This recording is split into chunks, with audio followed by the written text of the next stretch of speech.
This is Rob Tebbutt for Boxing Social. I'm delighted to be joined today by unbeaten super bantamweight sensation, Jack Hillier. We're down at McGuigan's Gym. How are you, Jack? Yeah, I'm good, thank you. Just sort of training this week and getting all my training done, so preparing for my next fight, so yeah, training hard.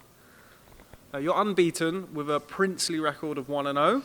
So you recently made your professional debut. Recently, it was a couple of months back now, a few months ago.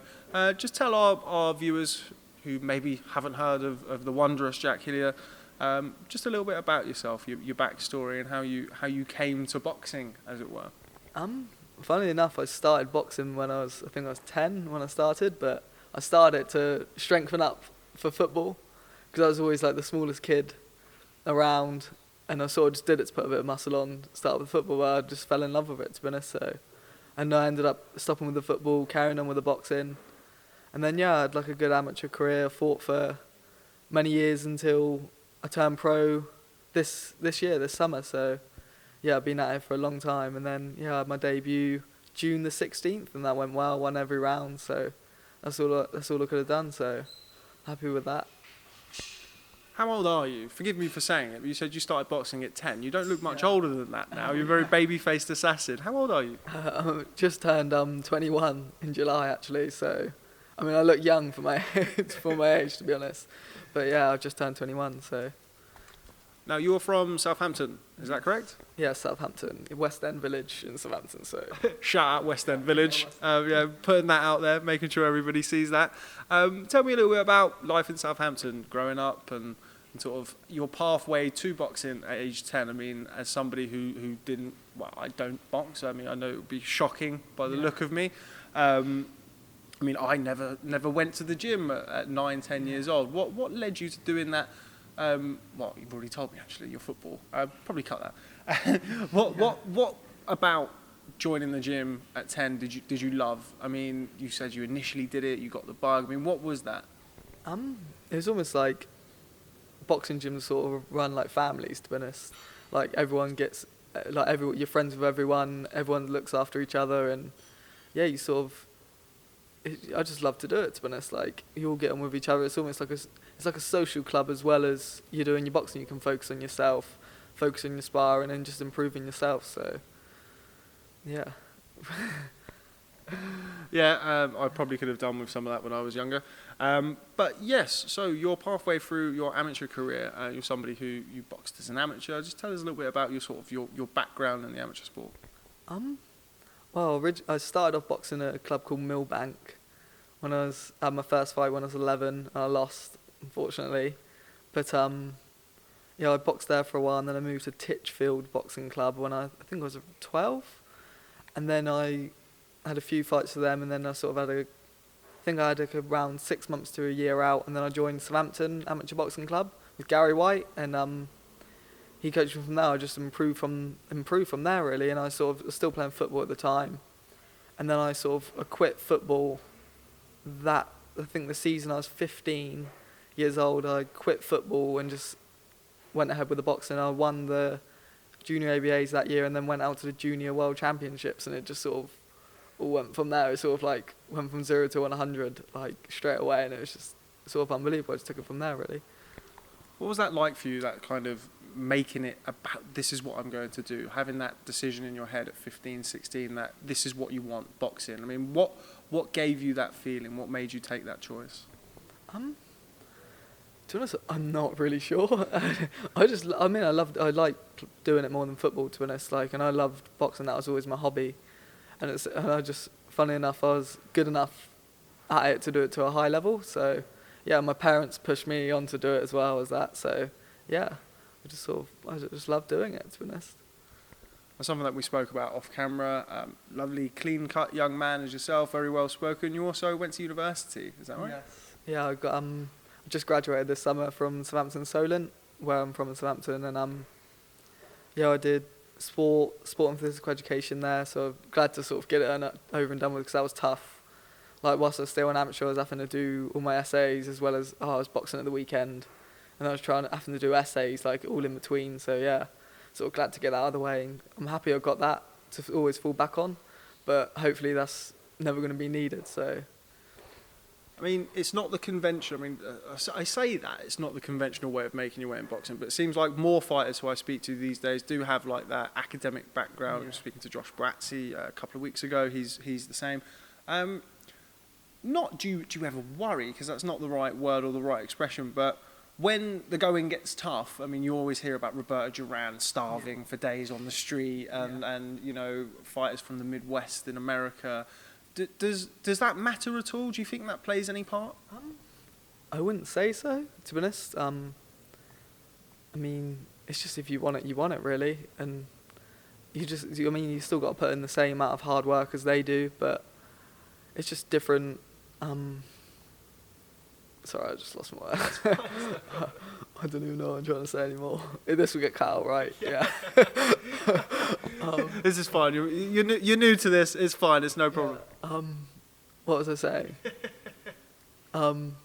Yeah, I don't think it's an issue really. To be honest, I think if you want it, you want it. If you want it hard enough, you'll work just as hard as the others. So it's just about the work you put in and getting the rewards out of it. So yeah. Tell me a little bit about Josh Pritchard, who is now your trainer. Yes. Somebody who you have, an extensive experience with. You sparred him many years ago. Yeah. Tell me a little bit about Josh. I like Josh a lot. I've spent some time with him. Chris Billum-Smith doing some weights down there. Spent some time with him in Glasgow. Tell me about your relationship with Josh. Yeah, to be honest, I get on really well with him, and I mean, he's not much older than me, so it sort of helps. We're sort of on like the same level. And yeah, I sparred him when I was younger. Well, I say I sparred him, he's moved me around, like when I was a young lad. And so I've known him for years, and he's from the same sort of area. I mean, he's only from down the road in Portsmouth, so yeah, we get on really well, and it just seems to work. So yeah, definitely, I'm really enjoying it. So I seem to be learning a lot. So yeah, just keep it going really with that. How did the link up come about with you and Josh? Did he contact you? Did you contact him? I mean, tell me a little bit about that. Well, what happened? I came down here sparring Lee McGregor, and I got invited back up to spar again, and at the time I was with my amateur coach still, and I was turning pro with him, and he said to Josh that he'd be willing for me to come up here because it's such a good opportunity. I mean, it's an unbelievable gym. In my opinion, it's the best gym in the country, and he basically would be willing for me to come up here if there was the opportunity. And yeah, they basically said, it'd be great for me to come up and train up here. So I spoke to Barry. I had a meeting with him, and Barry signed me. So, and I'm being trained by Josh now. So yeah, that's sort of how it all came about. That's how it all came about. Sort of my amateur coach Gary White sort of sorted it all out for me, really. So I have a lot to thank him for, really, with that. So. What's it like working in the gym? You've got Shayne McGuigan, you've got George Groves, you've got Chris Billum-Smith. I have to say that because he's behind me. Not that important, Chris Billum-Smith. George Groves, Josh Taylor. I've just mentioned Lee McGregor. What's that like for you coming in? Was there ever a moment where you kind of walked through the door and were like, oh, George Groves is here. Oh, Barry McGuigan. Was there a little bit of an adapting process for you? Yeah, it's surreal, really, to be honest. Because obviously I'm only young. I remember watching these in my living room with my parents. I remember watching George on TV in the living room, and now I'm training alongside him. I mean, it's unbelievable, to be honest. It's a bit surreal. I think the first time I came up here sparring Lee, I was with my coach, my amateur coach, and his hero was Barry as well. And we sort of run the buzzer. Barry opens the door. He's like, how you doing, Jack? How you doing, Gary? You all right, lads? And we're just it was just surreal. And then we go out to the change room. George Groves walks in, and it was just ridiculous, to be honest. I don't really know how to explain it. It's just a surreal moment, to be honest. But sort of trying to get used to it. I mean, I can learn a lot from all the lads because they've been there and done it. So just soaking up their knowledge, really, and learning from them can hopefully help me. So. How beneficial is that for you at the embryonic stages of your professional career to have a George Groves, to have, even Shayne McGuigan, who, despite being very young, has been around the sport for a long time as well. How beneficial is that to you at such a young age? I mean, it's an enormous help, to be honest. The knowledge they have. Even just being here, sitting, watching them spar, watching them on the pads, just like listening to what they have to say. I mean, it's unbelievable, really. Like, you're not going to get that sort of knowledge anywhere else. So, I mean, it's massive, to be honest. What's it like working with Josh? Every time I see Josh, he's always got a smile on his face. He's always very happy-go-lucky, really nice guy. Does he have a stricter side, a sterner side? Have you seen that side of him? Is it different now working with him as a trainer than it was knowing him sort of personally or as a sparring partner? To be honest, I'd say it's sort of similar. He's very sort of like you say, happy-go-lucky, like all the time. And it's just makes training a lot of fun, to be honest. I mean, obviously you got when it comes down to it, you got to put the hard work in and the grit, and it's tough. But it sort of makes it enjoyable and it's fun. Like, everything's like a joke. Like, there's like a joke here and there, and it just sort of, you can enjoy your training like all day, every day, really. So, because if you're doing it 5 days a week, you got to be able to enjoy it, and it just sort of makes it fun, really. Now, while Josh is very young, you're obviously very young. When you turned over as a pro, you had Josh in the corner, but you also had Jimmy Tibbs and Shayne McGuigan. What was that like? I mean, you've got obviously young Josh, but then you've got kind of, well, still young, because I know Shayne's going to watch this interview. Yeah. And then you've got Jimmy Tibbs, who is one of the most sort of respected elder statesmen, shall we say. Probably shouldn't say that because he's likely to hit me, that you've got in the sport. What's it like having that kind of wealth of knowledge to draw on as well?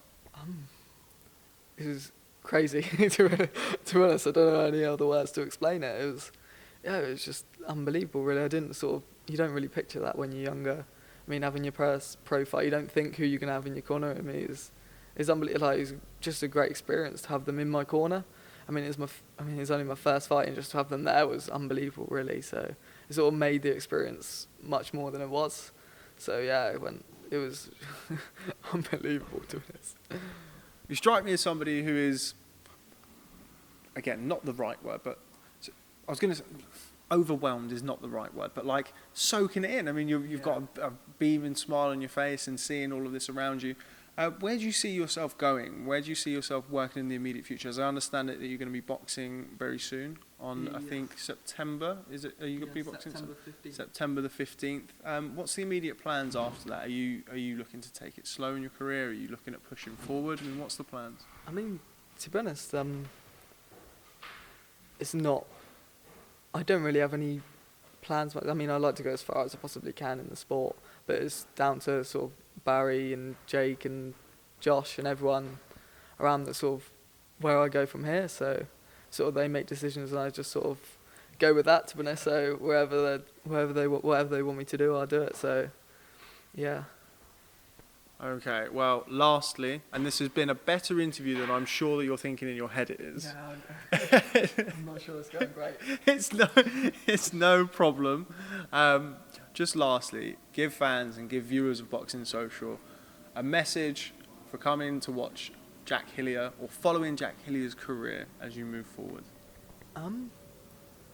Yeah, just sort of, I mean, it's only the start, so it's only going to go up from here, I hope. So hopefully I can win as many titles as possible, do it in an exciting manner, and yeah, just go to the top. That's the plan. So yeah, this is just the start. Okay, well, Jack Hillier, thanks very much for speaking to Boxing Social. Yeah, thank you very much. You're very welcome, and I look forward to seeing you in action. Chance I'm going to be there on September the 15th. Yeah. We're going to do another interview, and you're going to be dazzling.